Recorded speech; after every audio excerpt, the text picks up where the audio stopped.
Hello and welcome to the program. I'm Michelle Mastone. Our show is You Get the Gist, where we hope to give you a flavor of some works of creative people in our midst and get some insight into their personalities and processes.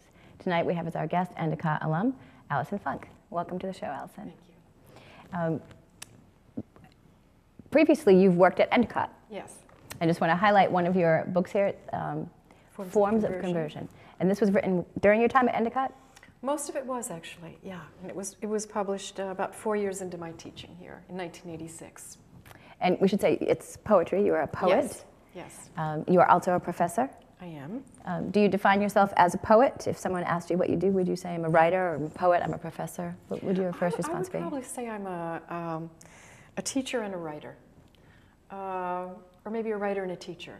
It's hard to decide which I am mainly. I think it's a strange thing. It's hard for poets often to say I'm a poet. There's something about a sort of capital P and you know, some sort of notion of the romantic poet. But both of my roles, both my writing of poetry, which I've been doing for over 30 years, and my teaching almost that long, are both really important to me. Now, have you written most of your life? When you were younger, were you also writing poetry? I was mainly reading. I was reading, and I really didn't start writing poetry with any seriousness until after I graduated from college. Oh, well, that's still a young person. Yeah, I was fairly young. But I took one creative writing class in college, and it was a fiction writing class. And my teacher told me that maybe I should think about poetry because I had no sense of plot whatsoever. I was writing only images. So I sort of took his advice, and after I graduated from college, on my own, I wrote for about 3 years and then decided to go on and get a graduate degree in creative writing in poetry. Oh, now when you told me off camera that you were here at Endicott and then you went to the Midwest. Would you consider Illinois the Midwest? Yes, I guess, yeah. And so did that have an effect on your writing? The change in scenery? I think it did. Actually, a really big effect in terms of the scenery.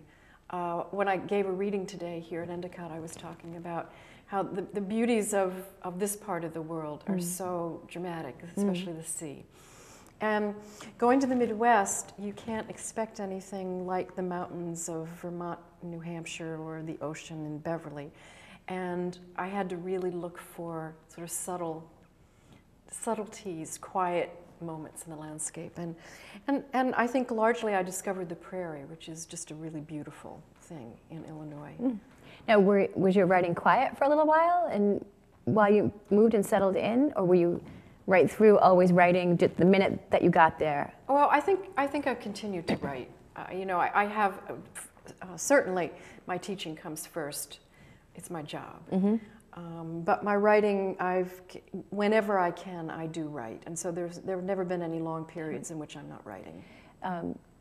Do you have what some people call an inner critic? And what does that sound like to you when you talk to yourself about your writing? Yeah, that's a really interesting question. I'm very critical of my writing. I do draft after draft. I mean, probably for every poem I have 50 or 60 drafts. Have you always done that? Have you always drafted? That's just the way you work? Your process I'm always revising. I'm always revising. So I must have, I don't know exactly how to describe my inner critic, except my inner critic is very critical. So, and once you finish, is there an end point for you? Hardly ever. Like, are these poems safe? No, in fact, it's really interesting. I would revise most of those poems. At this point, I was contacted recently, and editor wanted to include me in an anthology of contemporary American women poets. And she had read all 3 of my books, and she'd selected poems, and she selected 2 from my first book. And I hadn't even looked at them in all that time. And I wanted to revise them. I controlled myself. But no, I think it used to be that when I had a poem individually published or when it appeared in a book that it was done, but for me now, even when I go back, I'm revising still. So I'm comfortable with my inner critic in a sense that I don't mind revising, and I'm not paralyzed by an inner critic. I think that's part of maybe what happens when you get a little older and you get a little more confident than when you're younger. Sometimes the critic can silence you when you're younger. A lot of our audience will be college students, so is that what you would say to them, that don't have the fear maybe of really don't finishing? Just let it be? Yeah, I think so. I mean, when I teach my students, I'm astounded with what they come up with in 1 week. if I ask them to write a poem, I couldn't do anything as well as they do. But I tell them, under any circumstances, don't think of this as finished. So be brave, be adventurous, because you can always come back to it. So that's an advantage maybe in poetry, because some other art, like in oil painting, it's hard to come back to. It would be harder because you'd have to paint over something, or you'd have to, re-gesso the canvas, and paper's cheap, and computer screens are. Yeah, I just think it's another thing I think is really important. I think some students get discouraged because they think I'll never write as well as Yeats wrote, or I'll never write as beautifully as Yusef Komunyakaa, and it's really important not to do that. It's really important to read as much as you possibly can and to learn tricks from those that you read and be moved by, but not compare yourself, or you really will stop writing.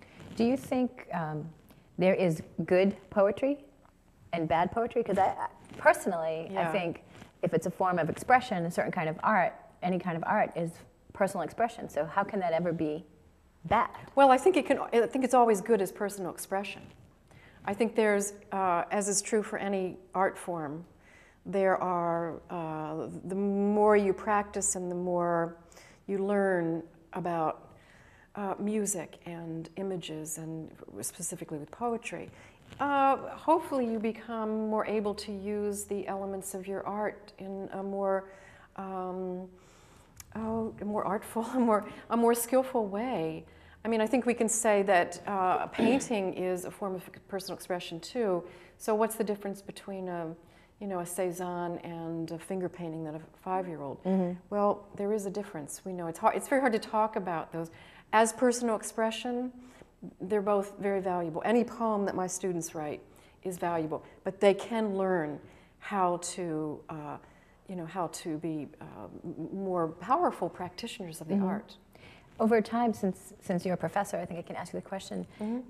Over time, does there become what was looked at as fine poetry at this time falls out of favor for any particular reason, and then new modern poetry? Is there a way for students to look at that progression? Maybe they're ahead of their time. How do they know? It could be. Yeah, it could be. I think, readers are fickle. It's hard to know whose work is going to really endure. And I'm not sure that those who are reviewers or critics of poetry necessarily can recognize what will last. And there are a lot of factors that make some people more popular as writers than others. And the thing is, there's so much diversity, particularly right now in America, in the poetry world, and in writing, but in poetry, and so many different ways of approaching the page. And so it's really valuable not to be narrow-minded. I mean, I try really hard to expose my students to poems that I love and poems that I admire. I don't love, but I think that they can learn something from, and that they may fall in love with. So, do you? What does failure look like to you when you're writing? When I'm writing? Or because if you're always advising, maybe you don't see it that way. Does a poem fail for you? I think there are poems that I work at, and I finally feel as if I'm not able to beat them into shape. I'm not able to make them do what I want. I was talking to somebody that I taught at Endicott with 20 years ago, and he reminded me of a poem that I'd written about Isaac Newton, because he was a physicist, and I said, oh, I'd forgotten about that poem. I never published that poem, even though there were parts of it that I like, but I didn't feel able to control it in ways that I want. I still have it around somewhere, and maybe now I'm a better poet and I can go back and make it do what I want.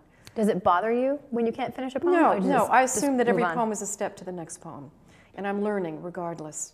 So, I don't really see it as a failure. I see it as a poem that never gelled in the way that I would have liked it to have done, but I learned a lot by doing it, and I went on to write a poem out of that experience that was stronger. So it's always a work in progress. It seems very fluid, your whole process. I mean, part of that's because I'm a teacher, because I believe in the writing process, which sometimes is fruitful, and sometimes you've come up with, with virtually nothing. And I think we have to write one poem to get to the next, to get to the next, So I'm always most interested in my latest work. And that's great. Yeah. It keeps you focused.